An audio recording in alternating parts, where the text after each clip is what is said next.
Bang David, izin minta dijelasin awal mula kejadian yang penikaman di klinik ini gimana? Dari awal ya. Jadi tersangka Samuel Sunaria adalah pasien dari dokter gigi VCL. Itu hubungannya tuh. Jadi kalau dipertanyakan seberapa dekat hubungannya adalah antara hubungan pasien dan dokter gigi. Hanya sebatas itu.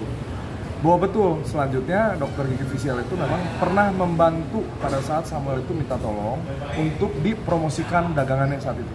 Tapi hubungan kedekatannya itu tidak dekat ya. Cuman tahu. Misalkan kayak ada orang di sini, saya tahu, tapi kalau dia tiba-tiba sukses, saya kan nggak tahu motifnya apa. Kalau kenal berarti kan ada sebab akibat kan? Yang kenal dekat, ini tidak kenal dekat. Saat itu tiba-tiba tanpa alasan yang jelas, tanpa ada permasalahan sebelumnya, diduga Samuel Sunaria ini ada WhatsApp. Dia bilang, saya bunuh kamu.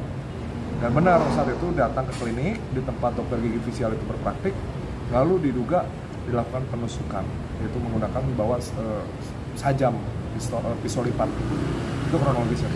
Sebelumnya kan beredar ada direct message lewat media sosial ya, menanyakan lagi di mana di klinik, terus akhirnya dia datang. Itu betul tidak sih? Enggak.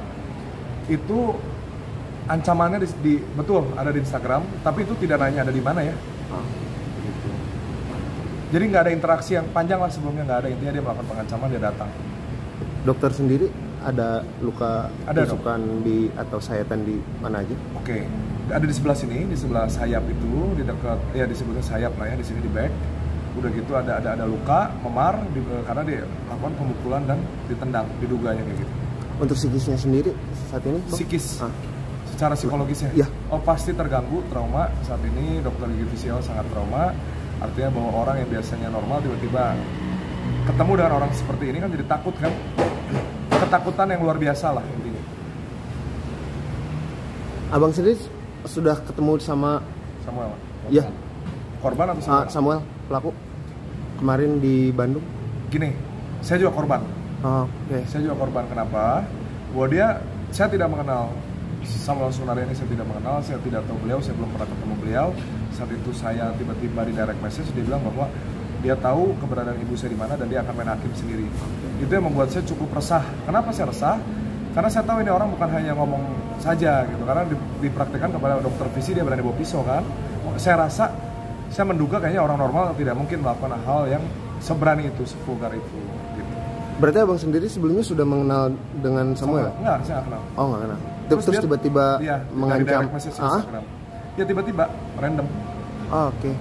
Ada motif apa saja? Tidak ada motif. Saya yakin saya tidak ada masalah sebelumnya karena memang tidak kenal dan tidak tahu. Gitu.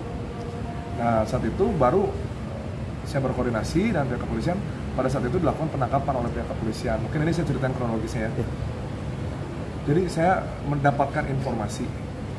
Yang informasi ini dikatakan saja bahwa informasi ini bisa dikatakan valid atau tidak valid, saya tidak tahu kepastiannya. Karena saya dapat dari warga bahwa ayahnya Samuel adalah seorang arsitek. Dan rumah itu didesain untuk tahun 98. Itu informasinya itu yang beredar. Oh iya. Artinya apa? Kalau rumah yang didesain untuk pada saat huru-hara, artinya rumah ini begitu kokoh kan? Dan betul pada saat polisi datang itu sangat kokoh. Dan orang tuanya saat itu diduga menghalangi penyidikan.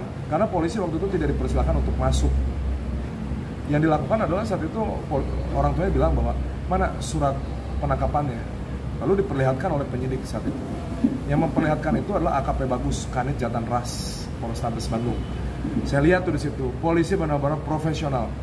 Ini saya bicara sebagai masyarakat dan sebagai lawyer visi ya. Saat itu saya belum jadi lawyer visi. Saya datang di situ karena saya juga korban. Saya lihat waktu itu polisi sudah memperlihatkan, dia bilang bahwa ini palsu katanya. Padahal itu asli kan, itu kan polisi kan yang mengeluarkan kan. Setelah itu dihalang-halangi, intinya saat itu polisi sangat profesional. Bahwa polisi waktu itu sebelum melakukan upaya paksa, polisi itu pakai toa. Dia bilang bahwa tolong Samuel Sunaria untuk menyerahkan diri, apabila tidak kami akan melakukan upaya paksa. Tapi itu kan tidak diindahkan kan. Setelah dilakukan berkali-kali dengan pendekatan yang sangat humanis dan profesional oleh pihak Polri, Polrestabes Bandung, akhirnya sampai datang Pak Kasat Reskrim itu untuk memonitor. Datang, dilingkis lah waktu itu pagarnya, alarmnya bunyi Pak. Alarmnya kencang sekali bunyi, itu mungkin saya rasa kencang sekali lah itu bunyinya. Masuklah akhirnya dengan cara diangkat, waktu itu engselnya itu jadi tidak dihalangi, diangkat, masuk. Di situ ada teralis besi, begitu udah berhasil dibuka masuk ada transmisi lagi. Dan waktu itu situasinya jadi warga penuh kan melihat bahwa ini karena polisi yang menangkap kan banyak kan. Kenapa saat itu polisi yang menangkapnya banyak? Karena dikhawatirkan itu Samuel itu kan punya senjata kan. Artinya pihak kepolisian harus personil yang jangan sampai kecolongan lah. Pihak polisi sangat profesional lah saat itu. Akhirnya polisi masuk, setelah masuk ternyata tidak ditemukan tuh semua orang ada di situ, nggak ada orang.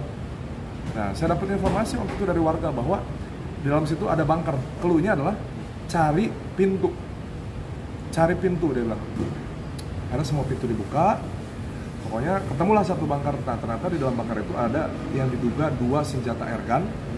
Setelah itu baru dilakukan penangkapan oleh pihak Polri. Itu mungkin singkatnya ya.